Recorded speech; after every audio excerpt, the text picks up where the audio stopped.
চাঁদপুর ২ আসনের সংসদ সদস্য আলহাজ ডক্টর মোহাম্মদ জালাল উদ্দিনের পক্ষ থেকে ছেঙ্গারচর পৌরসভার হিন্দু সম্প্রদায়ের জন্য দেয়া বিশেষ বরাদ্দকৃত চাল বিতরণ করা হয়েছে। ২২ জুলাই বুধবার সকালে ছেঙ্গারচর পৌর অডিটোরিয়ামে ৪৩টি হিন্দু সম্প্রদায়ের পরিবারের মাঝে খাদ্য সহায়তার চাল বিতরণ করা হয়েছে।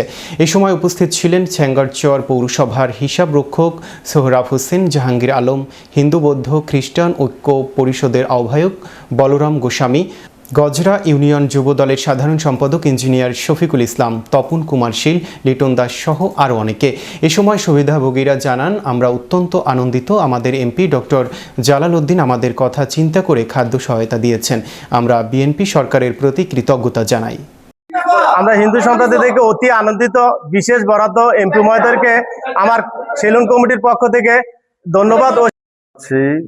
আমাদের চাঁদপুর ২ মাননীয় এমপি মহোদয় ডক্টর মোহাম্মদ জালাল উদ্দিন জালাল ভাইকে আমাদের হিন্দু সম্প্রদায়ের পাশে এভাবে সার্বিক সহায়তা করার জন্য এবং তাদের দিকে দৃষ্টি রাখার জন্য, পাশাপাশি দু একজনের কথা না বলে নয়, এই আজকে যে আমাদের হিন্দু সম্প্রদায়কে আজকে যে চাল বিতরণ করতেছে, অক্লান্ত অনেক পরিশ্রমভাবে আমাদের যে বেনু ভাই যথেষ্ট সার্বিক সহযোগিতার মাধ্যমে আজকে আমরা এই অনুদানটা পাইছি। ওনাকেও হিন্দু সম্প্রদায়ের পক্ষ থেকে আন্তরিক শুভেচ্ছা ও অভিনন্দন জানাচ্ছি।